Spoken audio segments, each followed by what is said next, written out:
Hey folks, Jayborino here, and welcome to a new review series where I'll be discussing custom campaigns for StarCraft II that I've played in retrospect. The StarCraft II campaign scene is currently very vibrant and deserves more awareness. These videos are meant to be informative in a much more concise way than watching my entire series of the respective campaign. As such, there may be minor spoilers, but I'll be making an effort to avoid overtly discussing big plot twists and endings. I'd like to inform viewers of my opinions based off of my extensive experience with custom campaigns, explaining what I believe makes them fun, unique, and worth playing. I think it's also important to anticipate and discuss aspects other players may dislike, in the hopes that they would not stop playing after running into one caveat. For the first installment, I'm looking back on Crimson Moon, the first custom campaign that I ever played. For that reason, it's quite close to my heart because it really launched me into the wonderful community over at SC2 Mapster, as well as the StarCraft II modding scene in general. Crimson Moon is the first part of the 30-mission mega-series, Perfect Soldiers, created by EivindL. The first map, Roverville, has rather humble beginnings in terms of gameplay, being exclusively a low-intensity micro-mission. The player assumes command of Captain Ryan, a Marine hero who's decidedly not very special within the genre of controllable heroes, but gets a personality based off of his early conversations with Brother Tyrone. These characters discuss the need to keep their people safe from the harshness of Roverville, which lays the groundwork for the player to associate protagonist with both of them. Coupled with the fantastic terraining of the first map, we're able to experience some great world building without overly lengthy exposition. A group of miners were tricked into buying a dangerous contract on a dumpy sewer planet, and we sympathize with Tyrone and Ryan as they want to keep themselves and their fellow miners alive. I view this first mission as a great introduction to what you can expect from this campaign and its sequels, namely some quality fun. The terrain sets a wonderful scene with care, the gameplay is not overly complex as the player adjusts to their new setting, and the dialogue is not overly wordy with unnecessarily long cinematics. We are shown and not told the situation.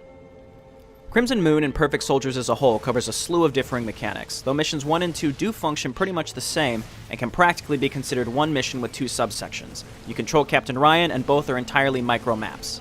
Mission 3, though, is where Crimson Moon really begins to shine in my opinion. A macro map which really felt like Wings of Liberty to me, the style is to build quickly and destroy enemy bases in time to reveal the location of a mission objective before it escapes. This rushing style is very much akin to StarCraft II campaigns, and the amount of effort put in to make the timings challengingly doable by EivindL is palpable. On the other hand, if you're a fan of build and destroy classics, then Map 5 is here for you, though just like those classic build and destroy maps, there's not much more to say about it and the gameplay is pretty self-explanatory.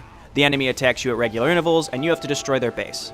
The difficulty of these two maps feels like it belongs somewhere between the hard and brutal challenges of Wings of Liberty, and EivindL did well in scaling the macro mission so that once you get to the Mission 8 holdout, it really is brutal. On that topic of challenge, there is no difficulty selection, and if you're unable to beat the vanilla StarCraft II campaigns comfortably, on at least hard, you will run into problems. Mission 8 particularly comes to mind, one of my favorites in a challenging holdout scenario done right. The enemy pokes and prods with multiple small attacks from many directions. This keeps the tension high right from the get-go and forces the player to adapt and react, rather than comfortably build up their bunkers and tanks in obvious places so to simply wait out the timer. Instead, you're forced to be spread thin across your large base, having to react and not stay put with your traditionally stationary Terran defense forces. EivindL terrains your base in a very unique, spread-out way that I've not really seen anywhere before this map. This type of sprawling base is used many times in Perfect Soldiers, and it really lends well to challenging the player's multitasking skills due to multiple entrances, terrain levels, and a general lack of small choke points. Beyond Maps 1 and 2, the remaining micro-missions stand out and are quite different from each other. Mission 4, the Black Khan, strikes me as an attempt to create a semi-point-and-click adventure, though has generally been divisive on whether it succeeds or not. I don't find this map unfun, but I also want to emphasize that if you don't personally take to it, don't step away from the campaign. It mostly amounts to you running around and uncovering a mystery. It's very important to the story. One of my favorite things of Perfect Soldiers as a whole is you can see the strides made by EivindL as the series progresses. While it still starts out quite strong in my eyes, you get to play through his journey of improvement, specifically in executing increasingly unique mission concepts. The Black Khan was experimental, and you get to see him take that idea and make it better in the later campaigns. There are 4 more micro-maps, all very different from each other. A stealth mission requiring keen observation and tight movement to infiltrate a facility.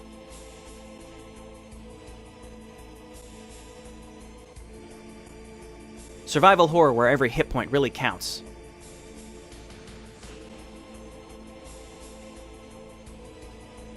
A challenging minigame requiring precise timing and multitasking. And the crown jewel of this campaign, in my opinion, Mission 9. This map, the titular Perfect Soldiers, is similar to a MOBA, though both sides are hostile to you as they also attack each other. Your job is to support a specific faction, except said faction will still kill you given the opportunity. The map is split into several factions, each designed specifically to make the player think about how they will approach breaking through the increasingly tighter defenses. Very much akin to Tasha's new Folsom breakout on Wings of Liberty, except imagine Raynor's raiders were also trying to murder you as they pushed against the Dominion as well. Not only is this map incredibly fun to puzzle your way through, but the mechanic itself is intelligently wrapped into the narrative of the story, as well as the ever-present wartime theme of questioning when ends may stop justifying means.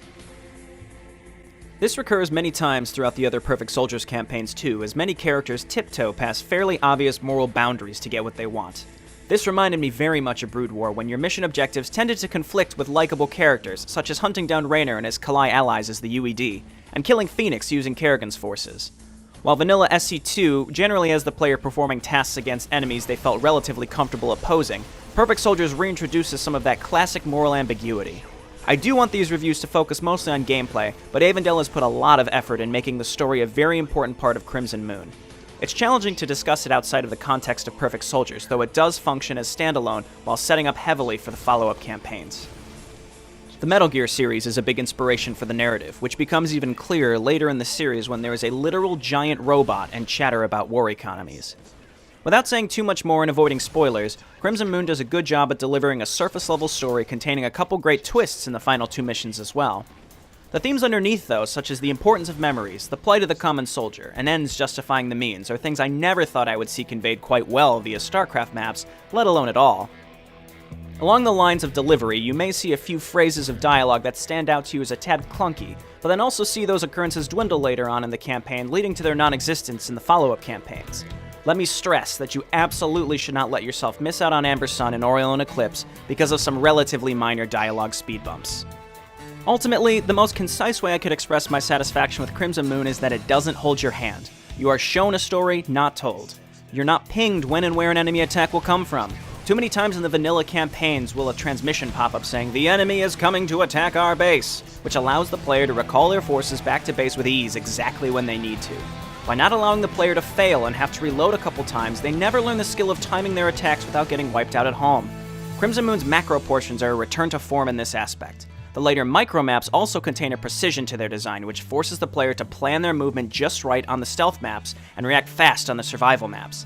The overall difficulty is challenging in the right way, where you may need to utilize quick saves, but nothing is overtly luck-dependent, grueling, or unfair. Crimson Moon was my first foray into custom campaigns, and it's still one of my favorites. It was a fantastic introduction to the scene in general, and perhaps it set my expectations of quality a tad too high for the future. This series is not about giving a bottom-line rating for campaigns, but I do hope it was informative and incentivizes you to consider downloading and trying Crimson Moon for yourself. Remember, the more people that play and talk about these campaigns and show that there's a bigger audience for them, the more that will get made. I'll put a download link in the description as well as a link to my old playthrough of it. Let me know in the comments what you think about Crimson Moon and which campaign you think I should make a retrospective for next time. This has been Jayborino, and thanks so much for watching. I'll see you again next time. Bye now.